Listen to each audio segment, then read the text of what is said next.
excited to have you here to talk about the economics of education. And could you just tell us a little bit about who you are? Sure. My name is Anirban Basu. I'm the chairman and CEO of Sage Policy Group Incorporated. We're an economic and policy consultancy here in Baltimore, Maryland. We've been in business for 10 years. We've never missed payroll. We have no debt. We have clients in 30 states and in 4 countries. We're still small, but we're functional. As I say, I'm an economist by profession. I do some teaching actually at Johns Hopkins, but most of my day is spent with clients, including clients at the Maryland State Department of Education or Baltimore County Public School System or Baltimore City, where we do some of our consulting. So we do a fair amount of consulting in educational economics, but we also do a lot in energy economics, construction economics, healthcare economics, and other segments to keep ourselves busy and to generate the necessary level of revenues. And so that's who I am. And I know that you've had a great deal of experience in education. You mentioned the education consulting, but you also played a central role here in Baltimore in education. Could you say a little bit about that? I don't know about central, but I was on the board of the city school system from 2005 through 2011. We were the board that, under the leadership of our chairman, Brian Morris, made the decision to search for a new CEO, circa 2006, 2007. We're the board that brought Andres Alonso from New York City to Baltimore. It was transformational. His tenure here forever changed the landscape of education, public education in Baltimore City. And so in that way I had some role. Plus I got to see how a school system functions from the inside, how it goes about its budgeting, its hiring, how it deals with conflicts, whether inside the schools or between union and superintendent or whatever it happens to be. And so yes, I gained some experience from that, and subsequently, and I've been off the board now for almost 2 years, I've continued to work with Baltimore City in various capacities. Mm-hmm. And you mentioned consulting for the State Department of Education and some of the local educational authorities. What does that look like? What kind of consulting projects have you worked on? Yeah, mostly evaluations. Okay. So for instance, one of the projects we did several years ago explored this issue of teaching to the test. And the notion was, or is, that what gets tested gets taught. And so one of the things we wanted to understand, looking at schools throughout Maryland, was the extent to which social studies was leaving the classroom. Because that's often not tested in favor of mathematics or reading or other subjects that are tested. How many times are students pulled out of social studies to teach them in subjects that are tested? And what we found was that in many cases, social studies is almost absent from the daily curriculum. I'm talking about history and civics and the study of the Constitution and the social contract and these kinds of things. No wonder we have so many issues in our society. Many of them are old, but many of them are emerging, and there seems to be some lack of buy-in into the social contract among some Americans. Well, they're not necessarily taught about that in school because they're being taught to the test. And so those are the kinds of things that we've done, program evaluations and those types of evaluations. Okay. I wanted to start, we have students who are going to be here from a lot of different backgrounds, and I wondered if you could just say something briefly about what is economics? How would you characterize the discipline of economics? It's the study of scarcity. I mean, if there was not scarcity, everyone would be presumably driving a Ferrari or a Porsche or whatever was their flair of the day. Everyone would have a 5-bedroom home, so on and so forth. Or at least many people would. Obviously, there are people who prefer a simpler life, but whatever it is they wanted, they would have. Unfortunately, we have scarcity. We, as human beings, tend to want more than we can acquire. And so the question is, how do we allocate those scarce resources, whether from the perspective of a consumer or a producer? And then what is the role of government in terms of making sure that production is as efficient as possible, to make sure that there's at least a minimal level of consumption for the poorest of a society? These are the kinds of things that we study in economics. There are many subdisciplines. I focus a lot on public finance, which is the economics of government budgeting. I focus a lot on urban economics. In fact, I've taught that many times at Johns Hopkins, which is the study of cities and why they are the way they are, and why does almost every city that you could look at have a central business district. Why does that happen? It's not by fiat or law that cities have central business districts, but they all seem to have one. Why is that? So these are the kinds of things upon which economists focus. Supply and demand is basically our principal paradigm. that there's a certain amount of supply of any good or service, and there's a certain amount of demand for any good or service. The equilibrating factor is price, and a lot of economics is about the setting of price. In fact, microeconomics is basically price theory. And so that's what economics is about, dealing with scarcity. And you started to say a little bit about this, but I'm interested in what the kind of central conceptual tools of economics are. You mentioned supply and demand, but what other kinds of tools, whether that's markets or incentives, what concepts and tools do economics use, or do economists use in trying to look at those kinds of subjects? Well, I mean, everyone is trying to optimize something. So typically when we think of consumers, a typical household, they're trying to optimize consumption. They want a certain level of food. They want a certain level of vacation time, square footage, transportation, education, healthcare, so on and so forth. And so they're trying to optimize what we call their utility, their happiness as consumers.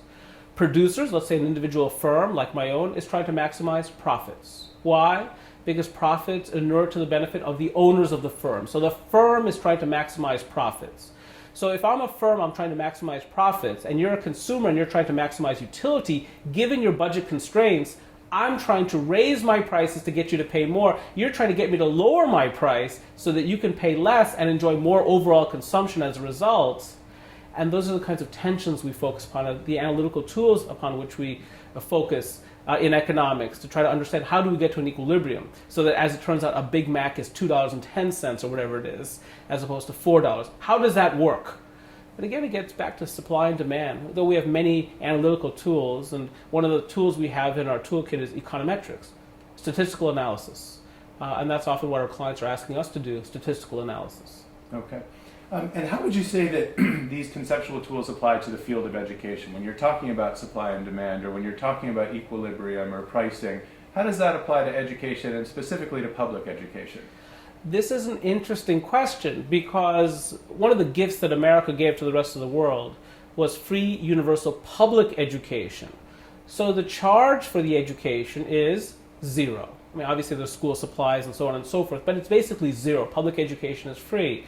And so right away, the price dynamic falls apart. And there's going to be other forces meaning bureaucratic forces at play to determine quality.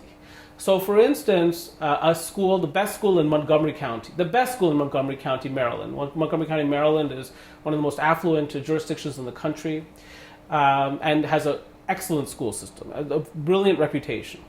That school costs that same public school, as one of the worst inner city schools. They cost the same. And so it's not a competition around price. I mean, one would think in a typical market setting, boy, my goodness, that Montgomery County school is going to charge a lot. That Baltimore City school, and I don't mean to pick on Baltimore City, but it's not going to charge so much. Baltimore City, by the way, might be home to the finest school in all of Maryland, which is the Baltimore School for the Arts. So I don't mean to pick on the city. But the point is, you get my point. So there's going to be other forces at work. So how do schools get chosen? I'm districted into the school. I live here, and therefore that's my school. And so often the choice of a school revolves around one's choice of a home. And that's where often the schools have impact economically. That's one of the places, at least, where people choose to live. Obviously, the quality of school affects people's job prospects, their tendency towards unemployment, and sort of other social outcomes.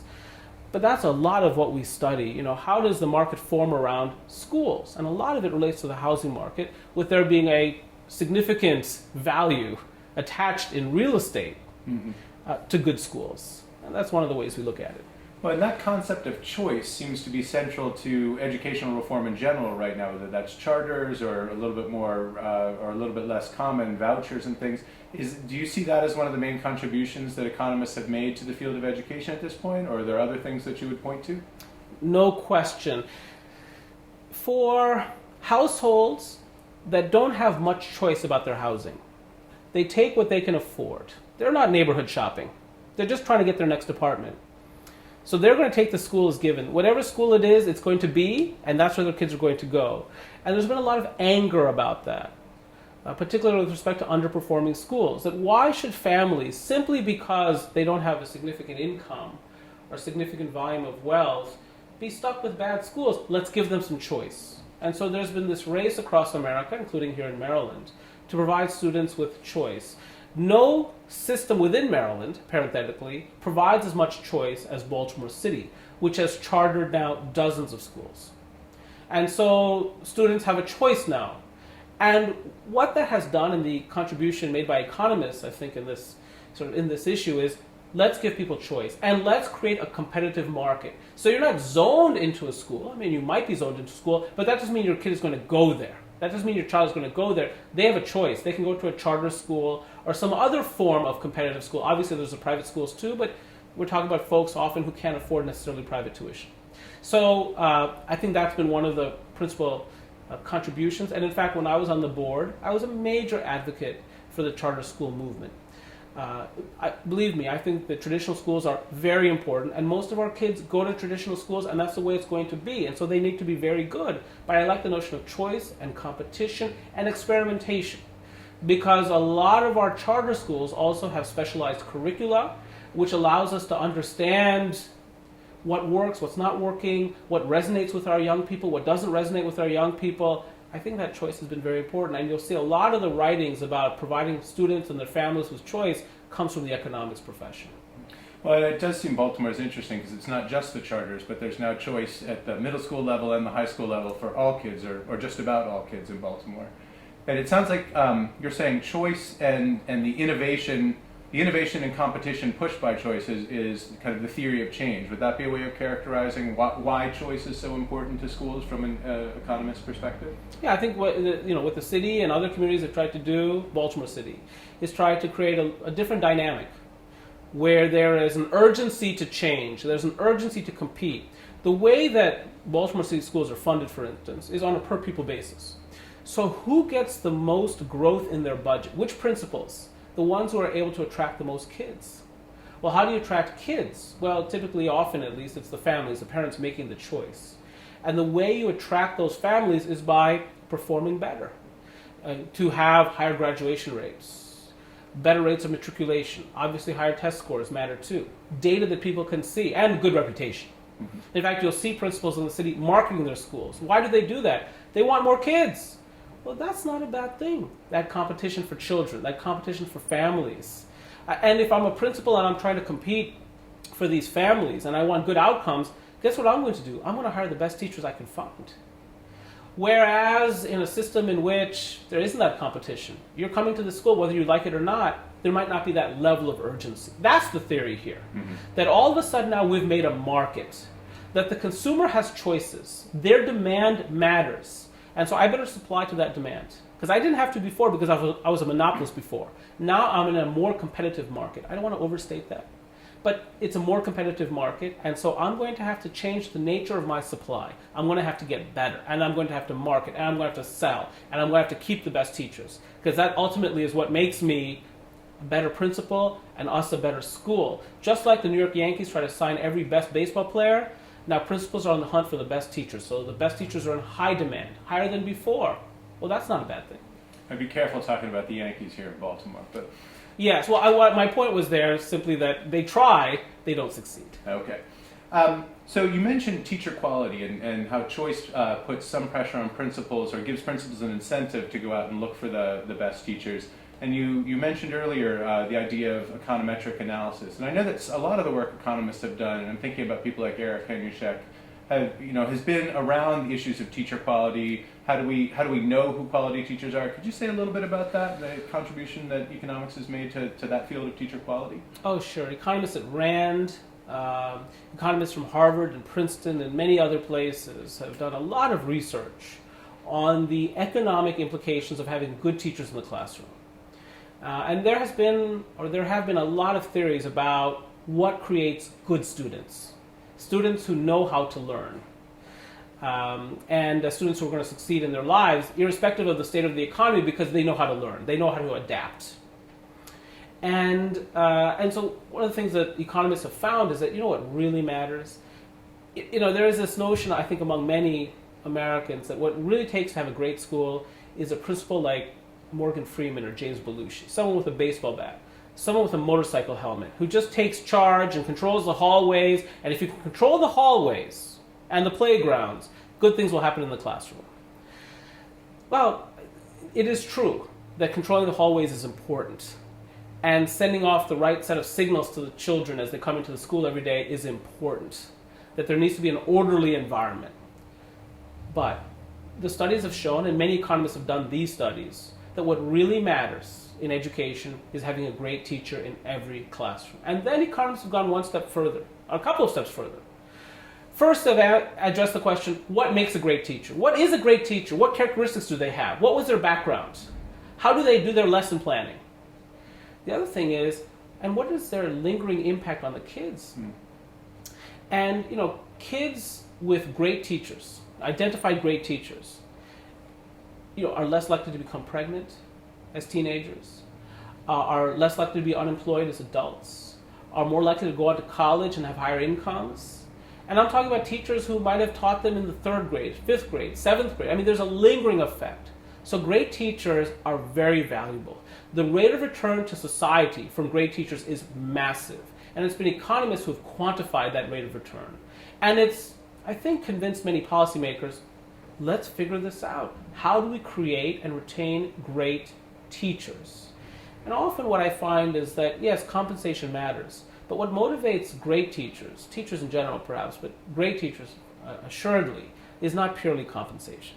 I mean, a lot of these people went to college, they could be working in finance or some other higher wage sector of the economy, but they go into education, they go into teaching. So it's not just about money, it's about accomplishment, it's about doing something meaningful, moving the society forward, making the world a better place.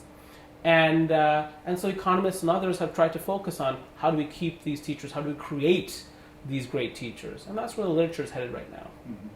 One of the critiques that I sometimes hear of the economics of education is that it focuses on just inputs and outputs. So you've got this idea of what makes a great teacher, whether that's training or whether that's the incentive structures that need to be in place, and then you've got the idea of the lingering effects, as you call them, so the outputs, whether that's student test scores or reduced pregnancy rates.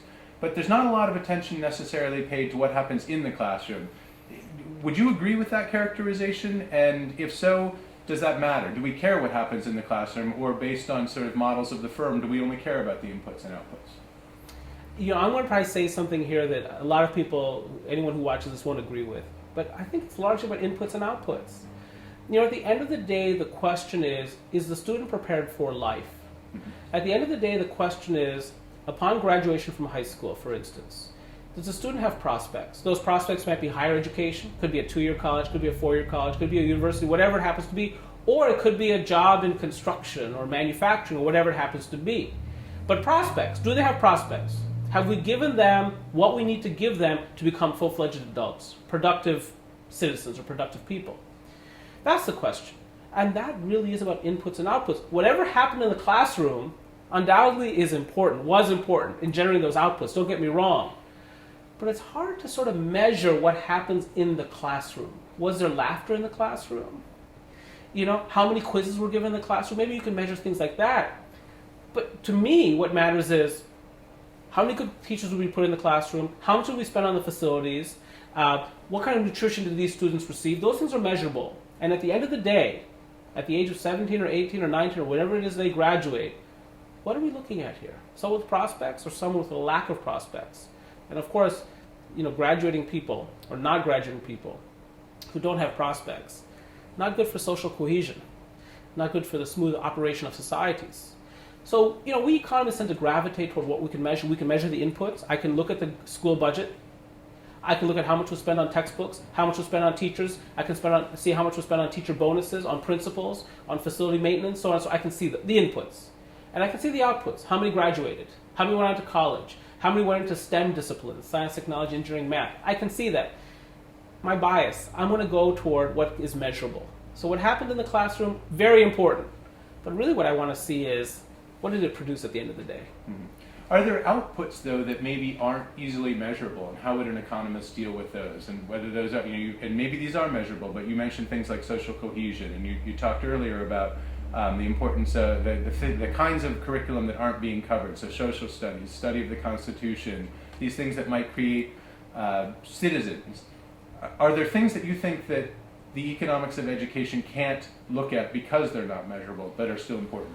No, I think they are measurable. It's just, there's some things that are in fact not measurable. And there's some things that are just difficult and very expensive to measure. more and more we're benefiting from these longitudinal studies where we follow kids, from very young ages into adulthood. We know when they got married, if they stayed married. We know when they got a job, if they stayed in that job.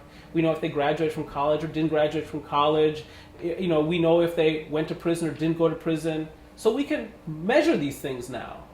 And it's difficult because it takes time, to know what these outcomes really look like. So you can't look at any given year of test scores and know how well are we doing. We really do want to focus on the longitudinal studies, but more and more, because we've been tracing these kids since the 80s and 90s and they're maturing, we know what sort of the outcomes were. And then we have to go back and say, well, what were the inputs? What were the inputs that generated these outputs that we're now observing, now that these kids have reached adulthood? And I think that that's a very effective way for us to understand what's taking place in education. Yes, you're absolutely correct. Some things are not measurable. And one of the aspects of this are the intangibles of great teachers. Right? There are some teachers, I know, Mr. Pearson in 4th grade, was one of my best teachers. Mr. McBarnes in 8th grade. If it wasn't for Mr. McBarnes in 8th grade, I wouldn't have gone into the social sciences. He's a hero to me. And I grew up in Kankakee County, Illinois, and he would always talk about Kankakee history. And, it's a town on the Indiana border in Illinois. And to my classmates, the most dull thing probably they could have ever heard of. They don't want to hear about Kankakee, Illinois, and you probably don't want to either.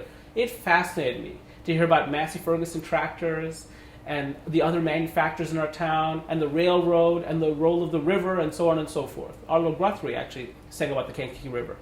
So he got me interested, but it was about intangibles. How do you measure that? How do you measure the fact that Mr. McBarnes talked about Kankakee and I got interested in local history as a result? No way to measure that.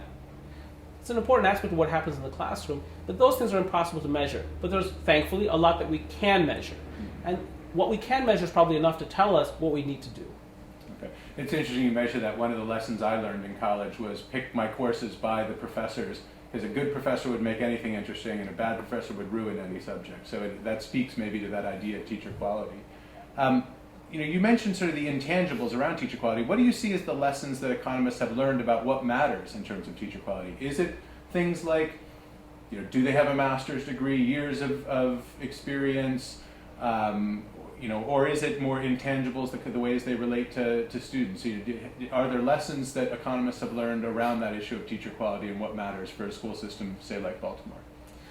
Yeah, it's certainly not just about personality and good faith in terms of making an excellent teacher. It's not even just about dedication.